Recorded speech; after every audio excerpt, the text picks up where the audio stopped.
Hello everyone, I'm just after speaking at the Financial Brokers Conference for Brokers Ireland, and I was invited to speak to them about the economics of the consumer of tomorrow.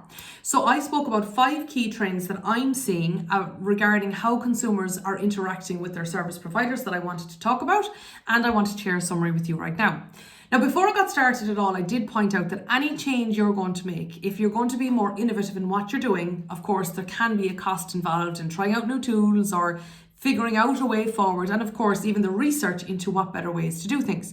So I did point out that a brilliant vehicle in order to facilitate that from a funding point of view, as well as an access to resources and thinking and best practice point of view, is to engage with your university. The specific tool you can do to do that is an innovation voucher on a small level or the innovation partnership on a much bigger level. I'm grateful to say that at Active Peers AI, we're at our 2nd innovation partnership with DCU. So it genuinely can be a brilliant way to bring innovation into business through a university.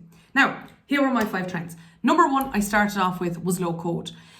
I love being in business in 2022 because there is so many tools available to us to be able to build out low code applications that we can use really quickly. So for effect, here's what I did.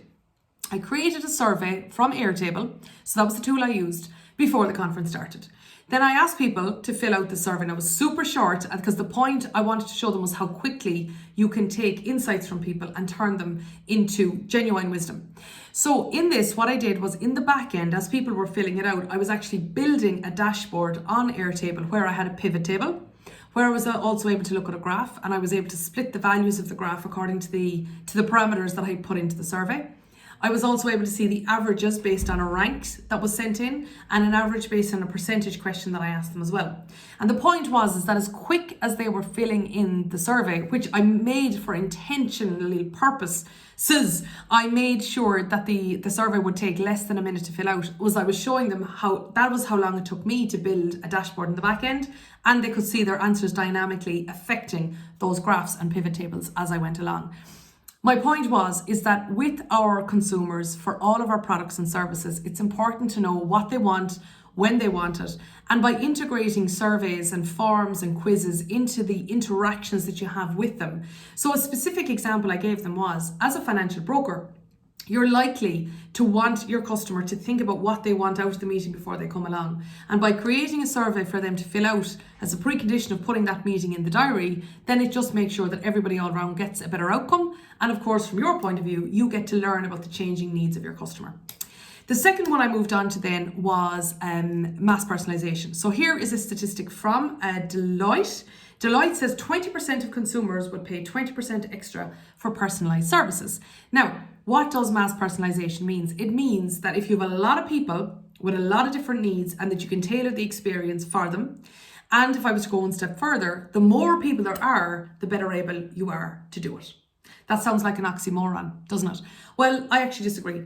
I think it is different because at Active Peers AI, and I gave them this example, what we do is that we ask people to fill out a survey based on what they know and what they want to learn, and then we match them on that basis. Okay, so we match them. Let's say I'm really confident in sales and marketing and digital marketing in particular.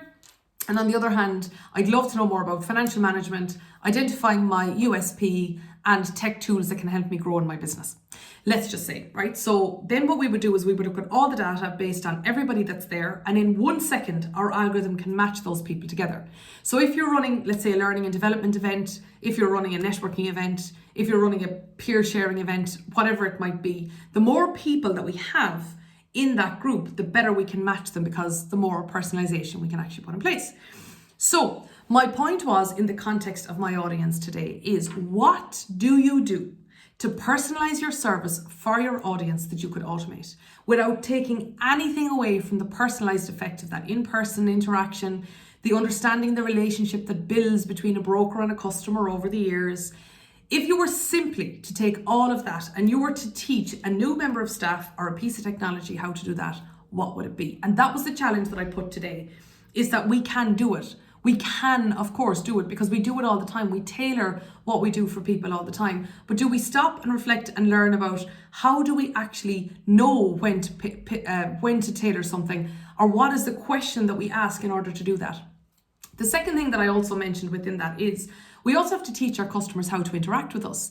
They don't necessarily know. So I gave the example that we developed a peer learning prompter, originally on low code. There we go again. But we originally built a peer learning prompter because we learned in the interactions that we saw people having when they were sharing insights with each other. They didn't know how to catalog their insights and share them. So we developed a peer learning prompter that actually prompts a conversation to happen. And here's how we thought about it. Is somebody said to me, if you saw two people struggling in a conversation and they weren't able to move forward, what are the things you would say in order to progress them? So then I listed out what I would say, and then they said, okay, let's build that into a tool that can be prompted and moved along by the user themselves. So again, my challenge to you is what can you do to personalize the experience that you have for your customers, but where you can do it on a scalable basis, and there's lots of tools out there that can help you along the way. Now, number 3, sustainability. Loads and loads and loads of people are talking about sustainability, but of course what matters is action. Now I think what genuinely matters is both together. So I made the point this morning is there's lots of us focusing on the E side of ESG, which is the environment. We're looking at our supply chains, we're making sure we're buying from sustainable providers, etc. And good, and that's great, and that's really important. But my 2 questions to you are this. Number 1, are you telling your audience that you're doing so? We created a sustainability infographic on our site to showcase what we're doing and how we're meeting 5 of the Sustainable Development Goals. Are you telling your audience what you're doing from a sustainability front? The second thing is, what of course can you do from an S point of view? Now, the audience that I had this morning, of course, are all highly educated in the area of financial literacy. So they're in a supreme position to be able to help their audience understand the financial world and, of course, navigate it more so. Now, the example I gave was this book, Money Matters, which we developed last year. It's a book all around personal finance, investing and entrepreneurship. SDG 17 is all around partnerships. So what we did was we had a partnership between CFA Society Ireland, Edco, our publisher, and us as a business. And together we produced this book so that then in here, what you can see are very, very tangible lessons then, like where can I save my money? How can I retire comfortably? How can I go shopping in the stock market shop? Where does a business get finance and why do people give it to them? Really, really tangible things that was designed for young people in finance that is now in every school in Ireland. And also we've made it available for people to be able to buy if they want, so that they can give the gift of financial literacy to their clients' teenagers, their own kids, etc. Now, number 4, I went on to was the metaverse. And I know you might be saying the metaverse now is a bit futuristic. Okay, let's go back a little bit here. Think about AR and VR, augmented reality, virtual reality. I made the point this morning. Every single time we've put together a PowerPoint presentation, we have augmented reality. I put forward slides today. They were all blank canvases before I put anything on them. I put on layers of images and text, then I put in links and I made those links embeddable, and then I put objects around those links as well. All of those were layers that augmented the reality of the PowerPoint. So we've been working in AR actually for quite some time. My point about this, the metaverse today in the context of the customers of brokers engaging with their customers is look at how the metaverse might change the way we are engaging with customers using the 3D web. And the particularly who I said to look at is check out Mesh from Microsoft.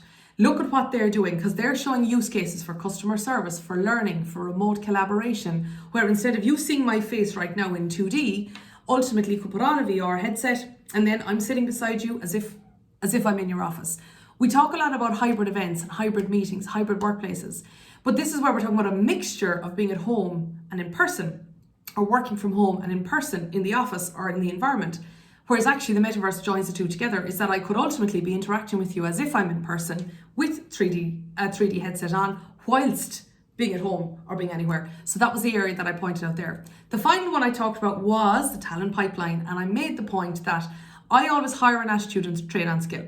And if it is the case that the people in the audience today find great people around them but don't have the financial services skills that are really important and they do take time to develop, I suggested checking out the Springboard courses, because there's a huge amount of subsidised training that is backed by third level institutions, subsidised by the government, and absolutely tailored to the skills shortage that we're seeing in the workplace today. Check those out so that you can, yes, hire an attitude, but get the help to train on skill.